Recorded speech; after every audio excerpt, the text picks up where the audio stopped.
Teoría ondulatoria. Bibliografía: Física Universitaria con Física Moderna, volumen 2, de Cierce-Masquillán y Friedman. Vamos a estudiar el movimiento ondulatorio. Se llama frente de onda al lugar geométrico de todos los puntos adyacentes, en los cuales la fase de vibración de una cantidad física asociada con la onda es la misma. Normalmente se utiliza el concepto de frente de onda para describir la propagación de las ondas. Por ejemplo, los frentes de onda esféricos del sonido se propagan uniformemente en todas las direcciones desde una fuente puntual en un medio sin movimiento. Lo mismo ocurre con las ondas electromagnéticas en el vacío. Para describir las direcciones de propagación de las ondas se utilizan rayos. Desde el punto de vista ondulatorio, un rayo es una línea imaginaria en la dirección de propagación de la onda. Cuando las ondas viajan en un medio isotrópico homogéneo, es decir, que tiene las mismas propiedades en todas las direcciones, los rayos son líneas rectas normales a los frentes de onda.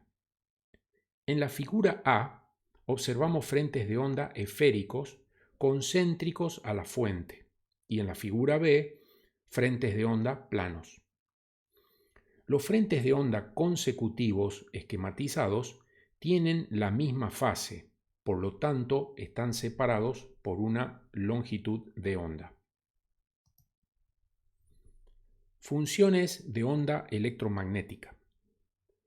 En una onda electromagnética sinusoidal, los campos eléctricos y magnéticos en cualquier punto del espacio son funciones sinusoidales del tiempo y en cualquier instante la variación espacial de los campos también es sinusoidal. Supongamos una onda electromagnética plana linealmente polarizada, donde los campos eléctrico y magnético son funciones de la posición x y del tiempo t. Las componentes E sub i y B sub z son en este caso cosinusoidales, de manera que pueden representarse vectorialmente en cada posición y cada instante de tiempo, a través de los versores J y K para las direcciones I y Z respectivamente. E sub i y B sub z, entonces, son valores instantáneos de las componentes I y Z para los campos eléctricos y magnéticos respectivamente. Las amplitudes de estos campos son E máximo y B máximo. La dirección de propagación de la onda electromagnética plana es más x. Veamos el concepto de corriente de desplazamiento, que se atribuye a Maxwell del año 1865. Un campo magnético variable da origen a un campo eléctrico inducido. Por simetría de la naturaleza, un campo eléctrico variable da origen a un campo magnético. Este efecto explica la existencia de las ondas electromagnéticas. Maxwell observó que la ley de Ampère estaba incompleta, le faltaba simetría. Supongamos un capacitor en el proceso de carga. Los conductores llevan corriente de conducción hacia la placa de la izquierda y fuera de la placa de la derecha del capacitor. La integral de Ampère a lo largo de la trayectoria circular es igual a mu sub 0 por la corriente de conducción en el instante considerado. Ahora, la superficie que se deforma hacia la derecha está delimitada por el mismo círculo anterior y la corriente a través de esa superficie es 0. Entonces existe una contradicción. Por un lado, la integral de B por diferencial de L es mu sub 0 por la corriente de conducción y al mismo tiempo es 0. A medida que el capacitor se carga, el campo eléctrico y el flujo eléctrico aumentan a través de la superficie. La carga instantánea, Q, es igual a C por B. Y al tratarse de un capacitor plano, la capacidad es epsilon por A sobre D y la diferencia de potencial es E por D. Entonces la carga resulta igual a epsilon por el campo eléctrico y por el área, campo eléctrico y área es el flujo del campo eléctrico, entonces Q es igual a epsilon por el flujo del campo eléctrico. A medida que el capacitor entonces se carga, la corriente de conducción es igual a la derivada de la carga con respecto al tiempo, o sea, igual a epsilon por la derivada del flujo eléctrico con respecto al tiempo. Maxwell imaginó una corriente de desplazamiento ficticia, I sub d, entre las placas, igual al producto de epsilon por la derivada del flujo del campo eléctrico con respecto al tiempo. Ahora, ese flujo cambiante a través de la superficie cerrada es equivalente a una corriente de conducción a través de esa superficie.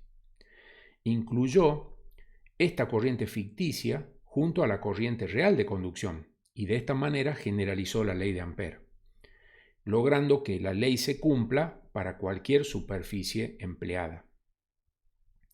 La corriente de desplazamiento también permitió generalizar la regla de los nudos o la ley de las corrientes de Kirchhoff, denominando simplemente corriente a la que atraviesa, entre comillas, el capacitor.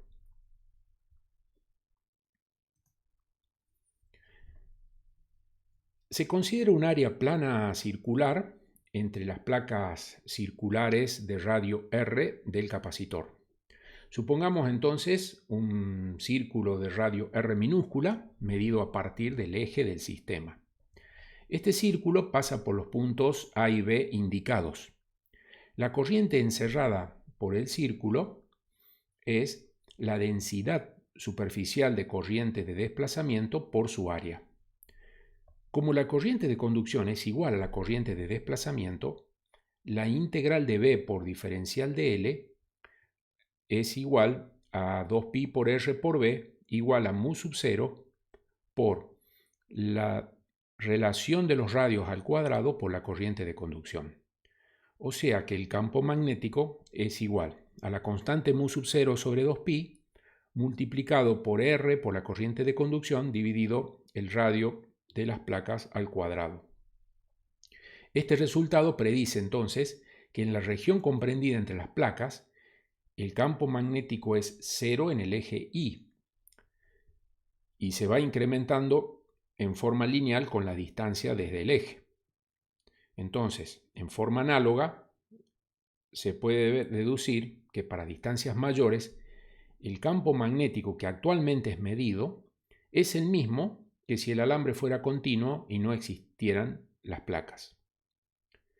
La corriente de desplazamiento, que debe su existencia a la variación del campo eléctrico en el tiempo, es una fuente de campo magnético.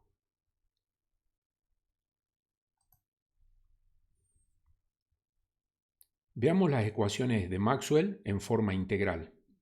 Posteriormente las vamos a transformar en forma diferencial.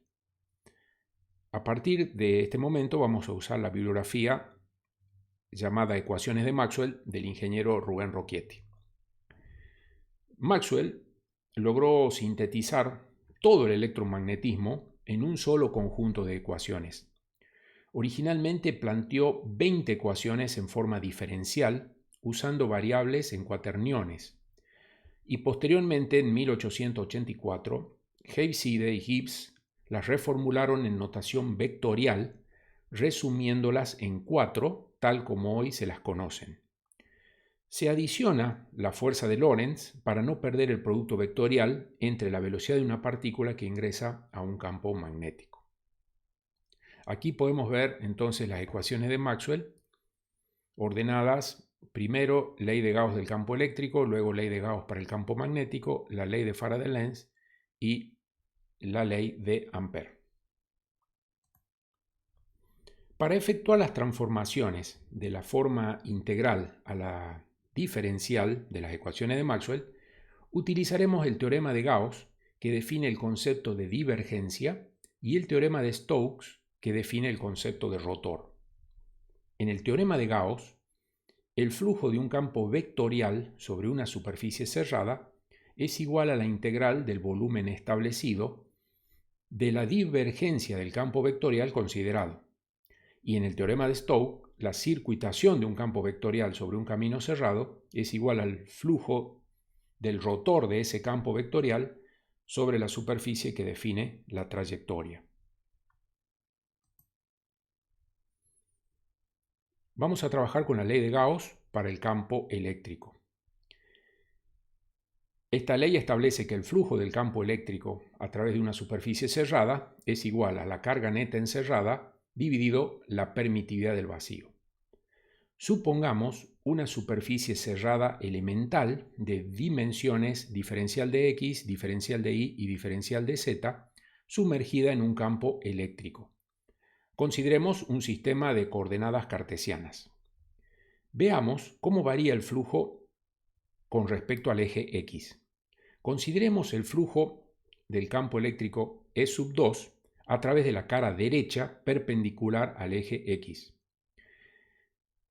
El módulo del vector E sub 2 por el módulo del vector diferencial de superficie por el coseno del ángulo θ 2 es igual a la componente 2 del campo en la dirección x por el diferencial de y por el diferencial de z. El flujo del campo eléctrico 1 a través de la cara izquierda, que es también perpendicular al eje x, es menos el módulo del campo 1 por el módulo del diferencial de superficie por el coseno del ángulo θ 1. Es igual a menos la componente 1 en dirección x del campo eléctrico por diferencial de y por diferencial de z. Este es un flujo negativo por ser entrante a la superficie. Si sumamos las dos expresiones anteriores, obtenemos el flujo resultante del campo eléctrico a través de las dos superficies perpendiculares al eje x.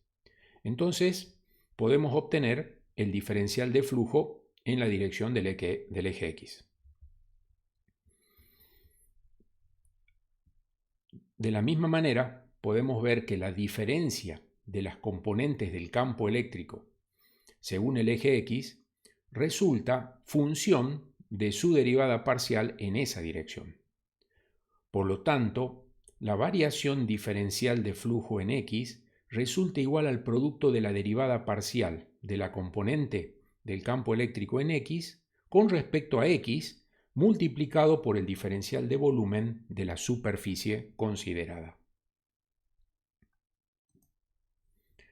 Un análisis semejante para las otras caras del paralelepípedo considerado permite obtener las variaciones de flujo en las otras direcciones, por lo que el flujo total del campo eléctrico a través de la superficie cerrada es la suma de las derivadas parciales de las componentes en las respectivas direcciones, todo multiplicado por el diferencial de volumen.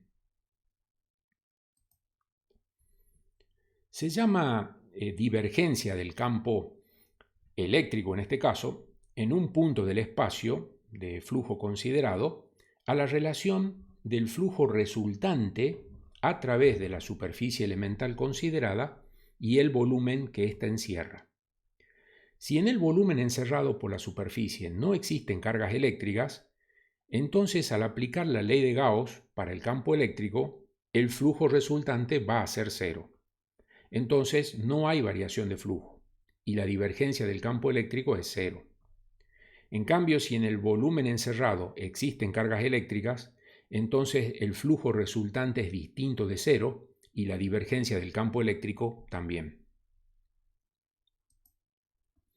La relación carga sobre volumen se denomina densidad volumétrica o espacial de carga y se llama ρ. Entonces, obtenemos la primera ecuación diferencial de Maxwell. La divergencia del campo eléctrico es igual a la densidad volumétrica de carga dividido la permitividad del vacío. La divergencia es la cantidad de flujo por unidad de volumen que surge de un volumen elemental y muestra una forma de la variación del campo en ese punto. Cuando el flujo saliente es mayor que el entrante, dicho flujo es positivo y diverge de la superficie considerada. Dentro existen cargas positivas. Ahora, si el flujo resultante fuera negativo, este sería convergente o divergente negativo, y dentro de ese volumen existirían cargas negativas. Consideremos ahora la ley de Gauss para el campo magnético. Efectuando el mismo procedimiento anterior, se obtiene la segunda ecuación diferencial de Maxwell. La divergencia del campo magnético es igual a 0. Esto implica que no existen monopolos magnéticos, o sea, cargas magnéticas individuales que actúen como fuentes del campo magnético. También nos indica que las líneas de campo magnético son líneas cerradas. Estudiemos la ley de Ampère generalizada por Maxwell. Supongamos un campo magnético B en un punto P del espacio. Efectuamos un desplazamiento diferencial de I en el sentido positivo del eje Y, donde el valor del campo es B más la derivada de B con respecto a I por el diferencial de I. Posteriormente realizamos un desplazamiento diferencial de Z en el sentido positivo del eje Z, donde el valor del campo es B más la derivada de B con respecto a Z por el diferencial de Z.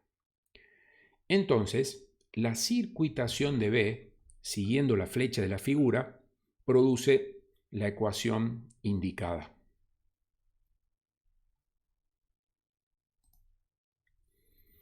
Operando con los paréntesis, o sea, aplicando la propiedad distributiva de los productos con respecto a la suma, realizando simplificaciones y sacando factor común diferencial de I por diferencial de Z, resulta que la circuitación de B a lo largo de la curva cerrada es el producto de la superficie que encierra la curva por la diferencia entre las derivadas parciales de las componentes Z e I del campo magnético con respecto a las direcciones I y Z respectivamente. Ahora analicemos el primer término del segundo miembro de la igualdad de la ley de Ampère. Vemos que la corriente eléctrica es igual a la integral de superficie de J punto diferencial de S. J es la densidad superficial de corriente. Y diferencial de S es un vector que tiene superficie diferencial de I por diferencial de Z y está en la dirección indicada por el versor I, o sea, en la dirección del eje X. Cuando efectuamos el producto escalar entre J y el versor I, obtenemos la componente de J en la dirección X. Entonces la corriente resulta la integral de superficie de Jx por diferencial de I y por diferencial de Z. Ahora analicemos el segundo término del segundo miembro de la igualdad de la ley de Ampère. El flujo eléctrico es la integral de superficie de la proyección del campo eléctrico sobre el diferencial de S. Y teniendo en cuenta que la derivada temporal de la integral de superficie es igual a la integral de superficie de la derivada, por propiedad de linealidad, resulta la ecuación indicada. Entonces, la derivada del flujo del campo eléctrico con respecto al tiempo es igual a la derivada parcial de la componente X del campo eléctrico con respecto al tiempo, multiplicado por la superficie que encierra la trayectoria considerada. El pasaje de la integral de superficie a la igualdad es debido a que la integral representa una sumatoria de un solo término. Entonces, teniendo en cuenta lo anterior, resulta la ecuación mostrada. O sea, la diferencia entre las derivadas parciales de las componentes Z e I del campo magnético con respecto a las direcciones I y Z respectivamente es igual a mu sub 0 por la densidad superficial de corriente en la dirección X, más mu sub 0 por epsilon 0 por la derivada parcial de la componente del campo eléctrico en la dirección X con respecto al tiempo. Si ahora consideramos una curva paralela al plano XZ, o sea, perpendicular al eje Y, y por un razonamiento idéntico al anterior, se obtiene la ecuación mostrada.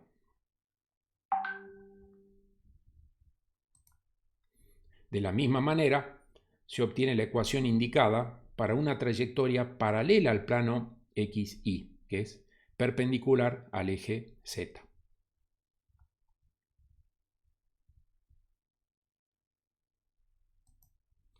Los resultados anteriores son independientes, de manera que se pueden obtener las curvas analizadas en un solo gráfico como indica la figura. Sumando miembro a miembro los resultados obtenidos, vemos que para cualquier posición que tome la curva cerrada infinitesimal, tanto la circuitación del campo magnético como la densidad de corriente y el flujo eléctrico van a tener componentes en las tres direcciones de referencia. Ordenando en forma vectorial el primer miembro de la igualdad y reemplazando en el segundo miembro las componentes por los vectores, resulta la cuarta ecuación diferencial de Maxwell. El rotor del campo magnético es mu sub 0, que multiplica a la suma de la densidad superficial de corriente y el producto de epsilon 0 por la derivada del campo eléctrico con respecto al tiempo.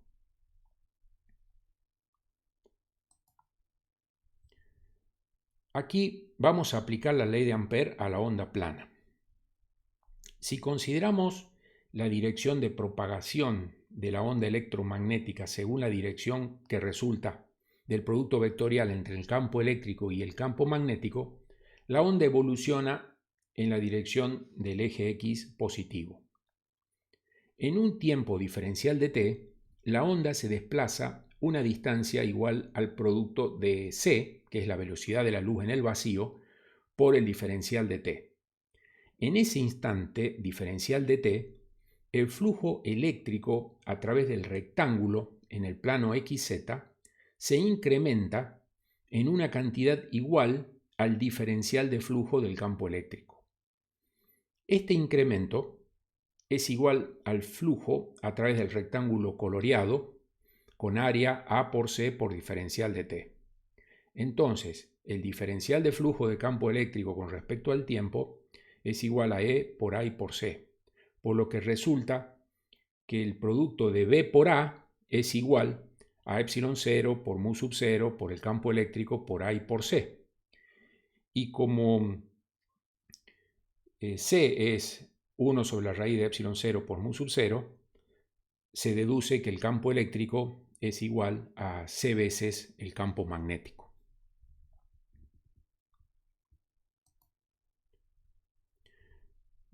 Continuemos con la ley de Faraday-Lenz y vamos a realizar el mismo razonamiento que con la ley de Ampère-Maxwell. Vamos a obtener así la tercera ecuación diferencial de Maxwell. El rotor del campo eléctrico es igual a menos la derivada del campo magnético con respecto al tiempo. Aquí aplicamos la ley de Faraday-Lenz a la onda plana. En el instante diferencial de t, el flujo magnético a través del rectángulo en el plano XY se incrementa en una cantidad igual al diferencial de flujo magnético. Este incremento es igual al flujo a través del rectángulo sombreado con área A por C por diferencial de t. Es decir, el diferencial de flujo magnético con respecto al tiempo es igual a B por A y por C. Como la integral del campo eléctrico por diferencial de C es menos E por A, resulta que el campo eléctrico es igual a C veces el campo magnético. Finalmente, agrupando las ecuaciones anteriores, obtenemos las cuatro ecuaciones de Maxwell en forma diferencial.